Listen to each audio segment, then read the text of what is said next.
Enthusiasm in here. Episode 2, Brawl Through Breaks podcast. Filmed in front of a live audience. Live studio audience. We've upped the budget this time. 2 days and we've got at least £5. I actually needed a clap sync for that, so that's okay. Oh, there we go. Yeah, okay. Brilliant. So welcome to episode 2 of the Brawl Through Breaks podcast. We are here with the wonderful Owen Hubbard, the man, the myth, the legend. That's it. All right, cheers, guys. Solid. So for those who don't know, Owen is, I'd say you're a strong guy. Maybe on like the moderate end. Maybe mid to moderate. Maybe if you went 93s, you'd be strong. One day. So how much have you done in powerlifting? What's your record? So I'm a 83 kilo lifter, and PBs on all three as an 83 would be 277 on the squat, 214 and a half on the bench, which is a world record at the moment, and then 285 on the deadlifts. Just clang. And 285 on the deadlift. So in the worlds this year, I hit 277 as 777 as my total. 277 would have been a bit shit. And that was third at the worlds this year. So that's the best I've done so far. Yeah. You did quite well as a junior as well, I remember, wasn't it? Yeah. So as a junior, I won the 83s in the worlds.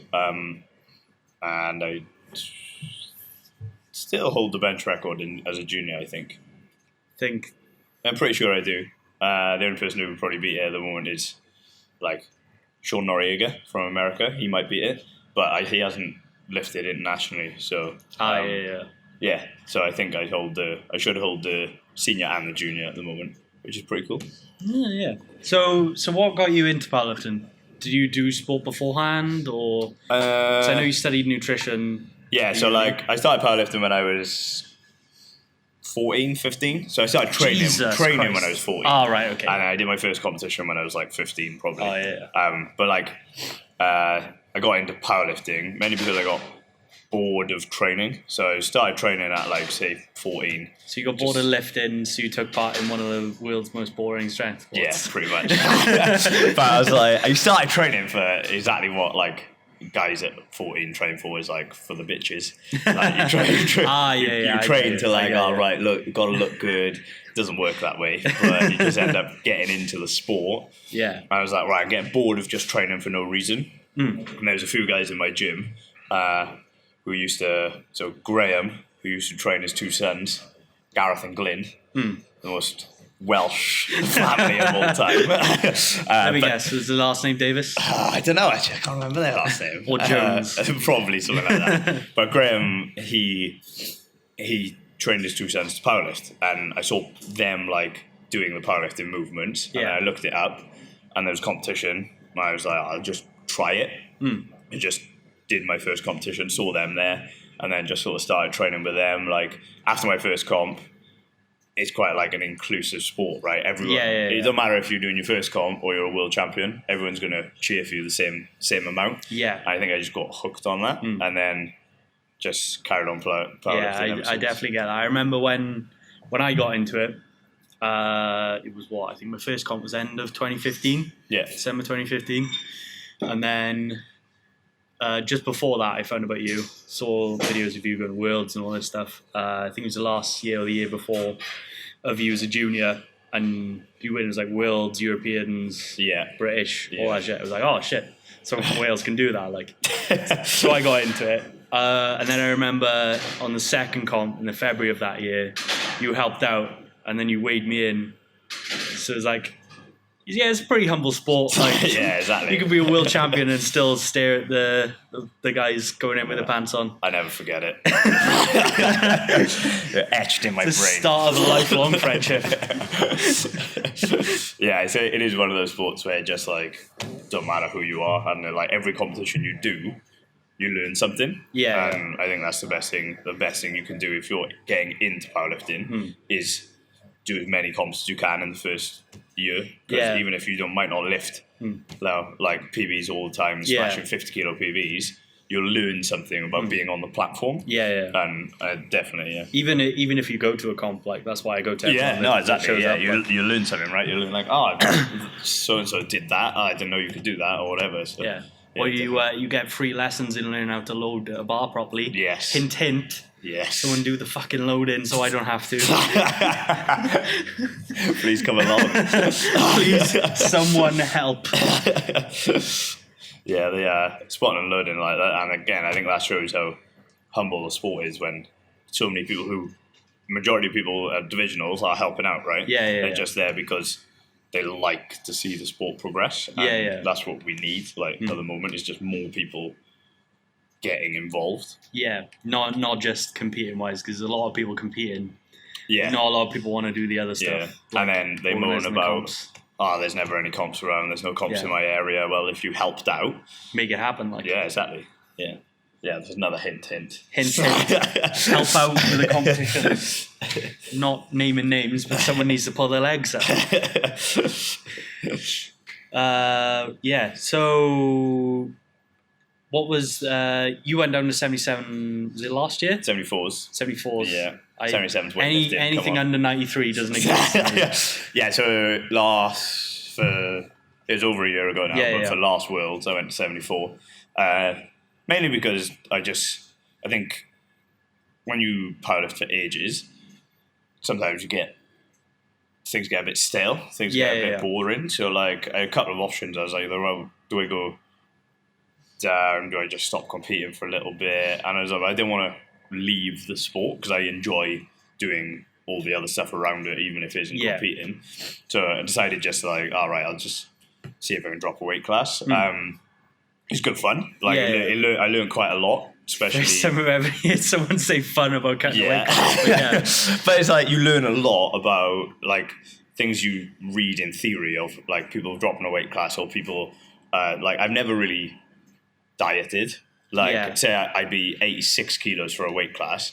I'd stop eating like a dickhead for a couple of weeks, and then I'll be 83. Like that, and that's easy. So I think sometimes the best thing I got out of it wasn't the performance, because I don't think I lifted very well at 74. It was more, if someone comes to me and says, I'm X weight now, I'm finding it hard on these macros, I'm finding it hard on this, I can sort of relate to that and be like, right, let's try X, Y, and Z, where I think before drop-in, I'd be like, well, why do you find it hard? Just get on with it. It's hard to empathise, but so it taught me a lot, and I think I'm a better lifter as an 83 now.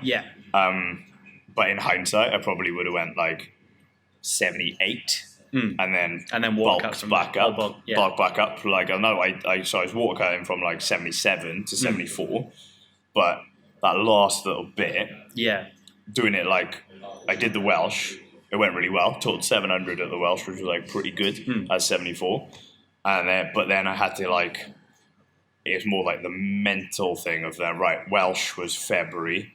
All right, I got to essentially stay dieting till June, and it's like it's an amateur sport. Like I don't want that to affect like the rest of my life. Like if I can't eat, great. Like I can't. Training's I'm always moody, and like if I was getting paid 50, 60 grand a year to do it, I was on an athlete's Olympic program, I'd still be a 74. If I thought that it was going to get me better results, fine, but in an amateur sport, it's not worth it. So you did it more of like out of curiosity, see if you could do it. Exactly that, as opposed to any kind of competitive thing. So you weren't pussying out because Brett Gibbs is alright. No, because like 74 is even harder, man. You got there's some mad little guys. The depth in the 74s is way bigger. Like 83s, you got Brett, and then you've got like me, Russ. You got that Algerian fella who was there this year, and like there's 4 or 5 like milling around the same weight. But as the 74s, you got like Taylor Antwood. But then you've got like 3 or 4 like Clinton Lee, who is not far from him, and like. The totals of the 74s, the depth is much bigger. You got like Kegil, the Norwegian fellow, who pulls like 320 at 74. Oh yeah, like, he's a really short guy, isn't he? Yeah, so he's scary. Like there's loads of. It's because there's less. It's less mass, I suppose you could say. Yeah, like in the way. It's less football. I was so tall at 74. I went there and I was like towering over everyone in the Wills. But yeah, so it's just, I went down, but decided like for life, I'd rather be an 83. And training's gone all right, 83. I was hoping you were going to say 120, but... Yeah, that'd be the dream, wouldn't it? I would look ridiculous at 120. I want to see that. I remember being freaked out when I saw you at the Welsh as a 77, because as you were, I think it was while you were setting up for your deadlift or something like that, you like were grinding your jaw like this, and I could see like all the little bits inside of your head moving. I was like, get that boy a sandwich. That's not right. Jesus Christ, that's not okay. I didn't get in powerlifting to see shit like this. I'm glad I'm back to where you want me, mate. Because it's all for you. It's all about you. Yeah, it's all about me, even though you've known me, like 6 months now. Yeah. So, how did you learn a lot of the stuff like water cuts and stuff like that? Was it experiments? Because I don't know if it would be too much of a title, but you're almost like a professional at water cutting.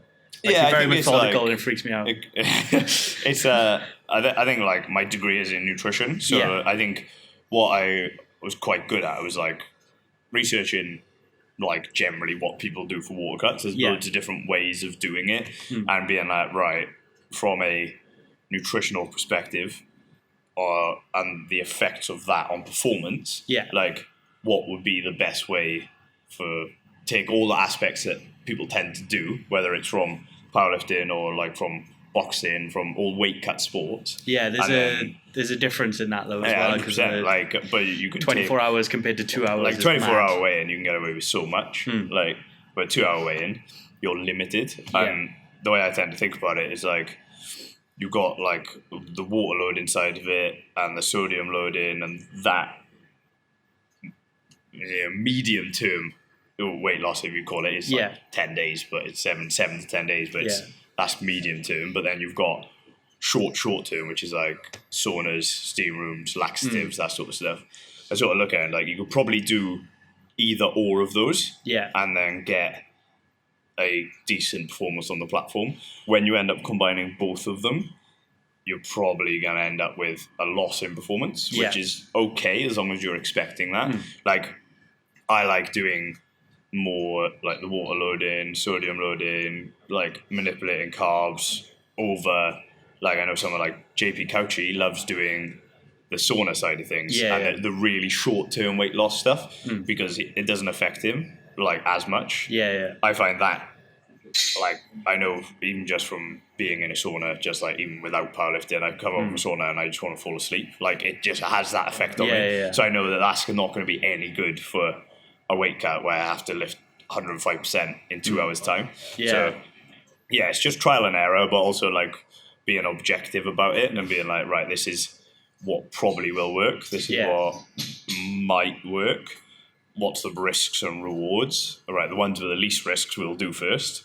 And then the ones with the more risks we'll only do if we need to do it. And then just learn every time you do it. Learn. Yeah, how long did it take you to learn that then? Because I remember seeing you when we went to Home Nations. Competed there. You were an absolute pro, and it freaked me the fuck out. Because I remember, I'm sure you got. We'll talk about the pickles in a bit. But we went to bed to like, what was it, like 10 o'clock or something? Yeah. I'm sure you woke me up.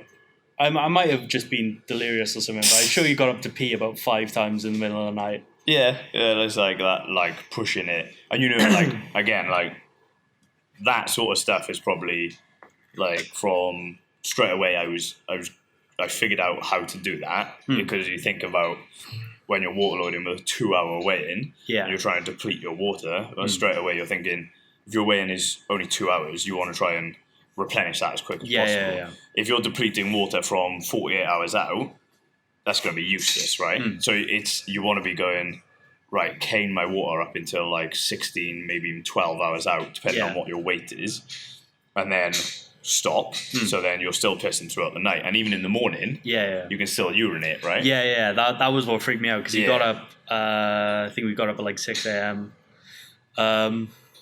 You weighed in, like pre-shower or something like that, and then he went, 86, we're on track. And I was like, you Yeah, lost it's- fucking 3K But in 4 hours. You can, What the fuck's wrong with keep you? Like, depleting. Yeah. And you know that, like, I think that's one thing that when you, with a water load or with a cut, people freak out. Like, Worlds this year, I woke up, my weigh-in was 3 p.m. Yeah. I woke up, say, 9 a.m.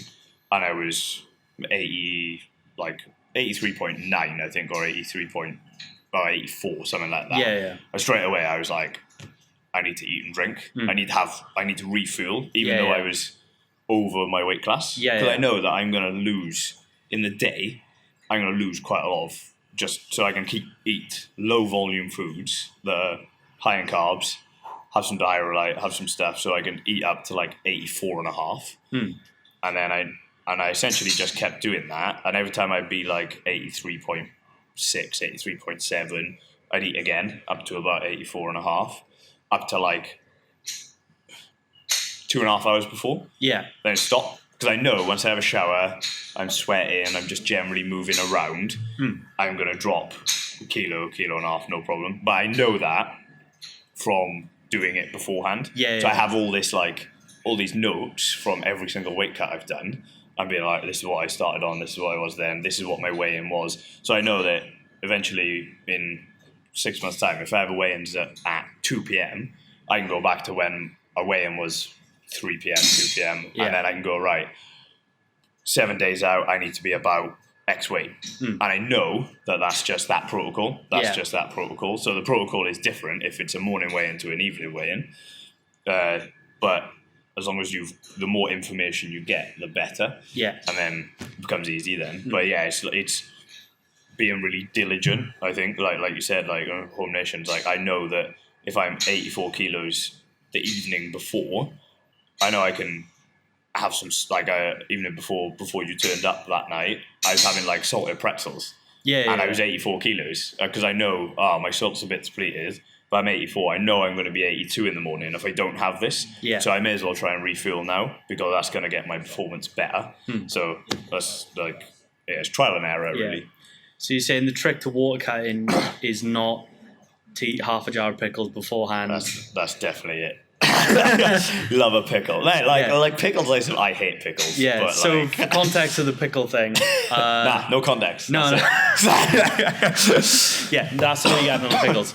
To be fair though, that was one of the lightest comps I've weighed in on.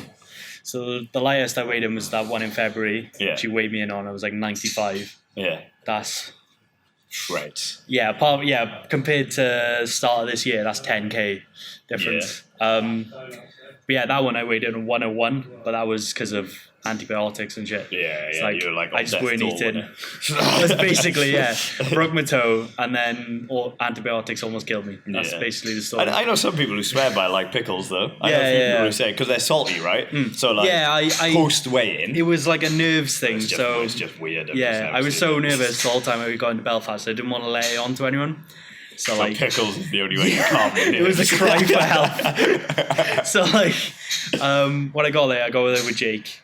We got there like 12 hours earlier than everyone else. We flew in the morning. Yeah, you were early. We wandered around for a bit, and I realised I hadn't eaten anything all day. From like getting up at 4 a.m. and not eating anything. So we went to Greg's, and I had like a pack, one of those like big bags, like 6 sausage rolls in them. Serious athlete. Yeah, I carried them around with me, and like a box of 4 donuts because I'm an athlete on minimum wage on an 18-hour-a-week job. I don't have any money. But then after that as well, because the antibiotics, I haven't been having trouble with sodium a couple of weeks leading into that. So I knew I needed more sodium in because I'd lost a load of weight. And just for whatever reason, pickles were what I went for. It was crisps, not with like Lucozade or anything like that. Wasn't even with anything either though. That was the weird. It's just like pickles out of a jar. At this point, I'd never met him though. First time I had a proper conversation.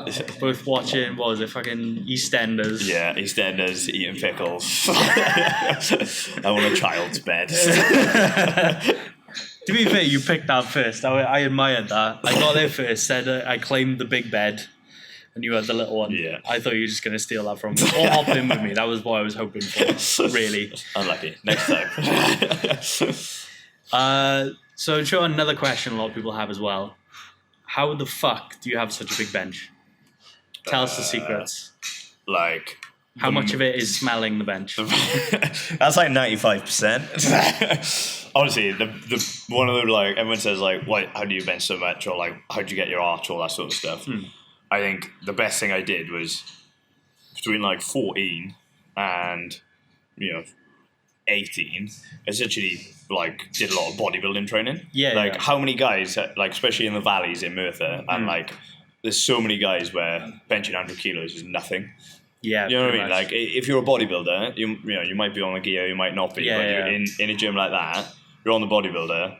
Majority of bodybuilders can bench 2 plates, like for sets. Right? Yeah. And then you've got guys who are 90 kilo lifters who come straight into powerlifting, get really good squat and deadlift because it's a full compound movement, that sort of stuff. But they learn technically to be really good. But you just don't build muscle mass. Like, you build no muscle mass. Like, you need that size. And I think that's, since powerlifting is getting more popular, that's the one things people neglect is just getting muscle mass. Like until I was 18, I didn't arch at all. I was complete flat back. And I benched like 145 at like 16 at 74. Yeah. Was that, did you equip lifting then? Because that was before Raw. Yeah, but so a big thing. I started equipped. Yeah. But Graham, who was my coach at the time, was like proper old school. And he was so old school that bench shirts when he powerlifted didn't exist. So he didn't believe in them.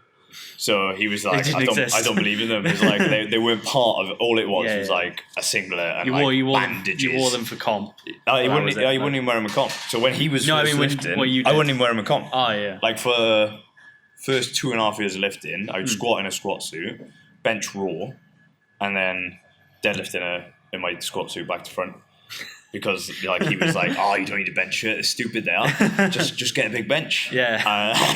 And like, bench more, bro. And I remember like my first comp, my first equipped in like a British. I think I benched like 132.5, but no shirt. Yeah. And I was like 74 kilos at 15. All right, and like everyone else was benching like 100 in a bench shirt. So I think like biomechanically and whatever genetically I'm built to bench. And then I've just slowly manipulated my levers and that sort of stuff. But that's the destiny everyone wants. Exactly right. I want to be born to bench. Born to bench. This is my time. But yeah, I think if I could say anyone who's like starting in powerlifting, it would be that. It would be don't really like get scap traction, try and get a bit of a shape, all that stuff. That look after your shoulders. Yeah, but the best way you're going to look after your shoulders is do dumbbell press. Do overhead press, do dumbbell press, do bodybuilding stuff, do, even if you do fucking tricep kickbacks and shit. I did so much shitty but bodybuilding, but it's probably so much variation that like when I first started powerlifting, so Monday was chest and arms. Right, so I didn't even do like Tuesday, squat, deadlift. Chest and arms. Tuesday was back, right, with biceps. Obviously. Yeah, of course. Wednesday that's just part of your back. Yeah. Wednesday was legs. Thursday was chest and arms. Friday was arms. Saturday was chest and arms. Saturday was just chest, and then Sunday was calves and abs. And that was my split when I started powerlifting. So I squat once a week, I deadlift once a week, I bench like 4 times a week. So that's probably one of the reasons why I've got a good. Yeah, there's a weird thing in the valleys. Like, I know you were from Merthyr, which is higher up, but like even in Caerphilly, everyone's got a big bench. Everyone only does calves. So they do bench and calves. It's the only thing they do. They don't do shoulders. No. They don't do legs. They don't do abs. But like, I think that's one of the reasons why, and I think as well, like ever since when I very first started powerlifting, like I'm going into a gym at 14 in the middle of the valleys where there's like 4 or 5 guys benching 180. And so I'm looking at them guys and I'm going, oh, that's normal. Yeah. Like, standard, there's these massive guys who are just absolute units. They don't compete. They're just bodybuilding. They're repping out sets of 10 on 140. Yeah. And to me, that's normal. But I think sometimes when you get into powerlifting and you train with your powerlifting friends, you haven't got out of that comfort zone. I think it's like, I can only bench 100. And you limit yourself a little bit. Like, you had Brett Gibbs talk about that, saying like, it's a perfect thing. Like, when John Hack came along, Brett was like, I've got up my game now. And like, I'm the same as him now. Like, me and him as bench are pretty similar. 2 years ago, if you're saying like, bench 215, I'd be like, no one's going to be able to bench that. And now I'm going, if Brett's benching 240 and 215, I need to be benching 225. Where 2 years ago, like 215 would have been, that's the pinnacle. And I think any scale of the gym is like, it's the same thing, whether it's international, whether it's you're training with your mates. If you're training with someone who's a freak, you're probably going to get stronger. Like, just for the same reason. It is quite humbling. Like, I remember when I started powerlifting, did my first comp, I thought, I'm a cool guy. I had like a decent squat. I've always been decent at squatting. Like, it's the one that makes the most sense to me. But then I was speaking to, there's a girl I was working with, her boyfriend was in one of those gyms like that. And I was like, he was like, how much do you bench? I was like, only 100K. And he's like, how many reps? I'm like, 1. Like, that's not too bad, I guess. Stop by my gym. I do 160 for 10. I was like, all right. Okay. It's definitely a way more humbling experience. Yeah, too right. Definitely. There are some mad bastards out there in the valleys. Yeah, too right. Like, I remember, like, Graham, who was my very first coach, his son, I'll always remember this. And this like, which year was that? So this was when I was like, Graham, I was like 15, right? At this point, the very first in the valleys. And Gareth was quite a big bencher. I bench like 180, and he was like 83. So 82 and a half at the time. So like a raw as well, like 180 bencher at that point. I remember him doing it, being chuffed with it. Graham's like 5'6", bit of a belly on him, completely fresh. Just comes in and goes, self lifts out. Gah. His son turns around and he goes, watch this. Just bangs it up and just ran completely cold. Like, this man's like 61 at the time, probably. The Welsh Louis Simmons. Like literally just messing with him. And I'm seeing this at like 15, 16 and being like, all right, my 60-year-old man can do 180 just for fun. Like, you've got to humble the younger people. Even like, I'm no strong guy myself, like, but when I was helping out at the comp at Sindri last weekend, there were people warming up for deadlifts, and it was like 100K on the bar. People did all their sets and that. They were coming close. It was like to the end of their warm-ups. Just Penley row it for 3. I'd like a Penley row 100. I did 100 for 5 this week. Shit. I can row 135. Unit. Absolute unit. Why can't you deadlift more? Because I pull sumo. That's where you're going wrong. So I do sumo, and then instead of training like my hips and my legs, I just row. And then I don't conventional deadlift. Yeah, that's it. That sounds like a smart way to go. Just get your pendlay over your conventional. Yeah. That was one thing that confused me about doing. I did a bit of Shiko at the start of this year, and there's like very little lower body accessory work. Yeah. For like, especially it's not the. He says pick conventional sumo, however one you do, but you do his programming, and he's like, you're deadlifting 3 or 4 times a week. Yeah. For like 10 sets a day. Yeah. You're like, you've got to pull sumo or you're going to break your back. But there's like no lower body work then. It was really strange. So I did a load of upper back work. I did loads of pec work, and that was like all the accessories. Yeah. It's the strangest thing I've ever done. Yeah. Maybe that's why I broke my back. I don't know. Yeah, I think especially for a international lifter, I think that works quite well. I think like the higher up you get, as long as you've got no huge flaws in your technique, like you can get away with being super specific. But I think, like, especially when I do a lot of my lifters, like if you're not at the international stage, I always give quite a lot of assistance work because otherwise you're going to have a chink in your armour somewhere. It might not feel it when you're squatting technically perfect, But if you're at 100% and you've got like You've got a tiny little valgus problem, and then you've got a weak adductor or something, it's just going to pop. But if you've... Oh, you've triggered me now. Yeah. Triggered my knee. I have PTSD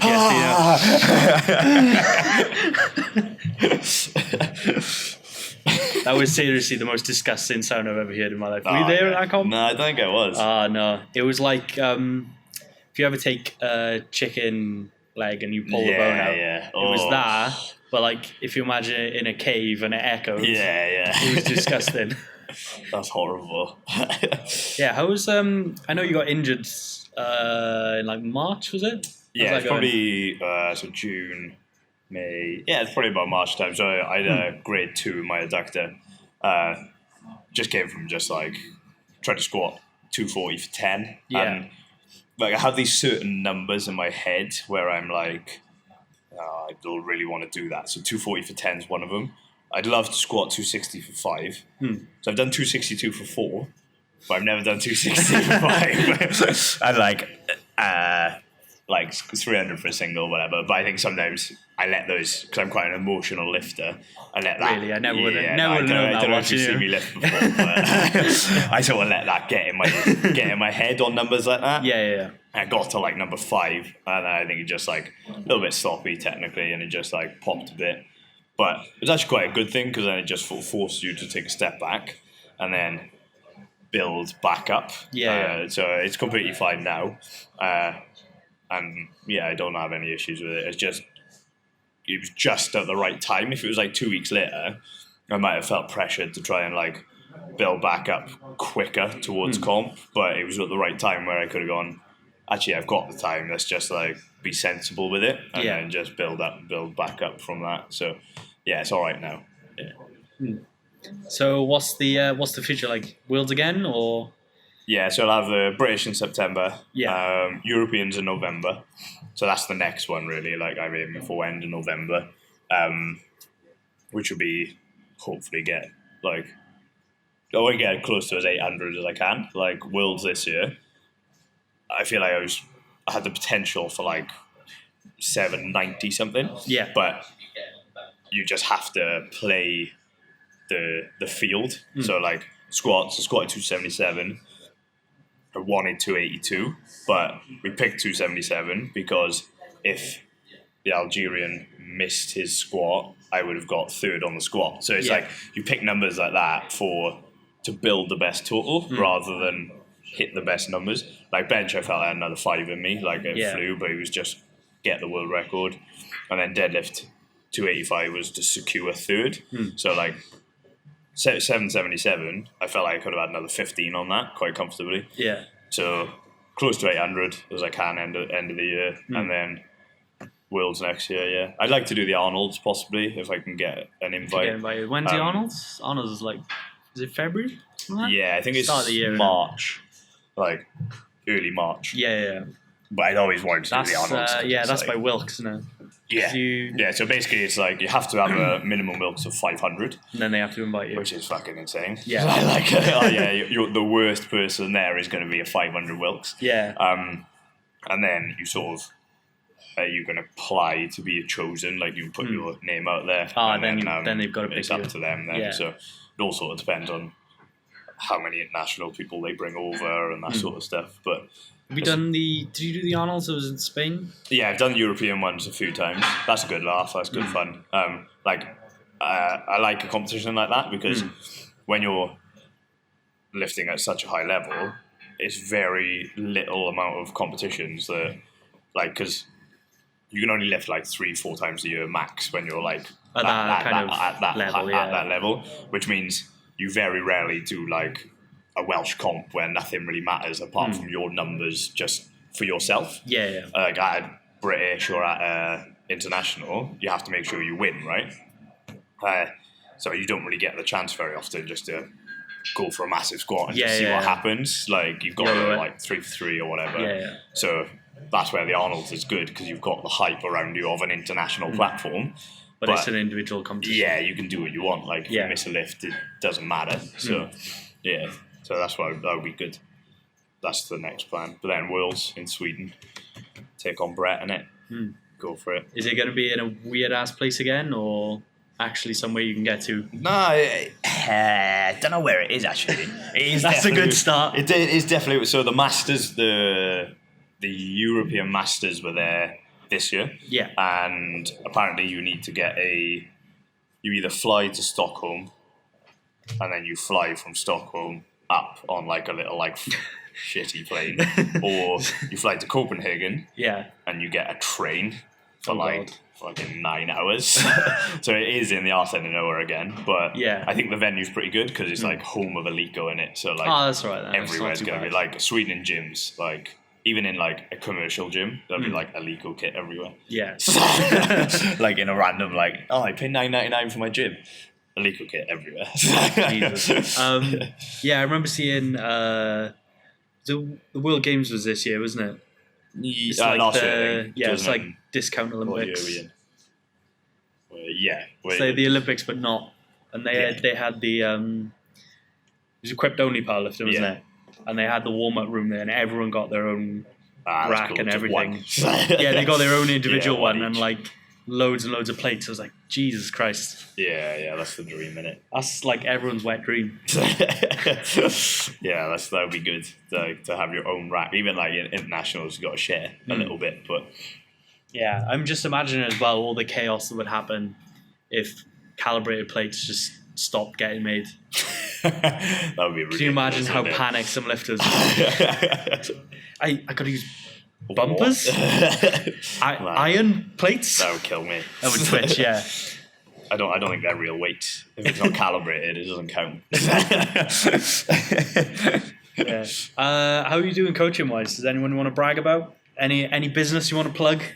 Nah, I'm not really like the lifters I have, like I don't sometimes I'm like I don't like going, oh yeah, this guy's going to be amazing, it's going to be good. Because so you're saying you're embarrassed of all the lifters? They're all terrible, I hate them all.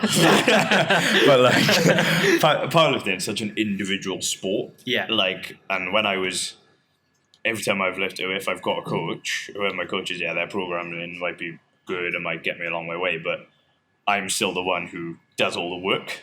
You know what I mean? Like, I'm there. So you take all the credit. Putting the graft in, but like, I would never take the credit for someone else's performance. Yeah. Like I just facilitate them on their way, right? So yeah, but it'd be good. I think juniors and seniors this year would be quite good. We'll have a couple of like first and second places, hopefully. I want to slowly take over the 83 class, both seniors and juniors, so we can have like I coach or I'm lifting 1, 2, 3. In the next couple of years, that would be cool. Yeah, so you'll go first in the flight. Yeah. Then when you lift, you'll go back, and then you'll take like 2.5K off your lift. Yeah, give it to them. So I'll total like 780. Second place would be like 777 and a half. Yeah. That's how you win a category. By exactly owning right. that. Just manipulation. Yeah. Like, you can't quite make it. It'll be an RP 10.5. Yeah, we'll knock that down just a tad. But no, it's all going all right. Like, just grafting, as people say. As the cool kids. say. Want to say. Yeah, no, they're all doing all right. It's just plodding along. We'll see what happens in the British, innit? When's the British Hours? October? September. 1st of September. So it's like 4 weeks. Is Gino going to be there again? Nah, I don't think so. I remember I qualified for last year for juniors. Yeah. Picked Home Nations over it, and then I found out Gino went. Yeah, Gino's the man. Considering he's like super famous in the powerlifting world, he has no idea how to use like any sort of social media. I know. I think I followed him on Instagram. He followed me back, and then like I never see him like anything. Yeah.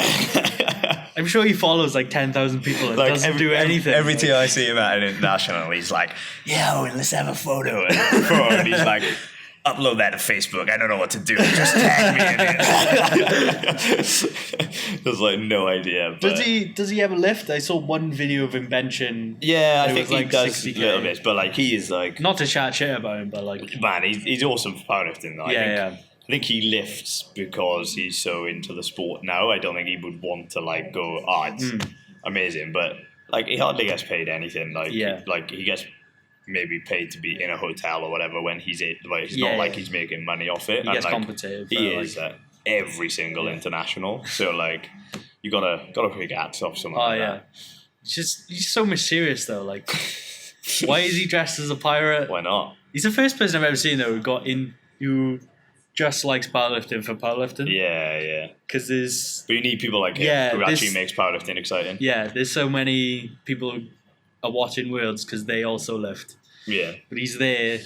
But he makes screaming his ass off. Yeah, exactly right. He didn't get into lifting, like he just showed up. Just dressed up as a pirate. I think I need to make a documentary about this. Yeah. I need to find out more about Gino. Yeah, bring him over. Yeah. Get him I'll down. fly over to him.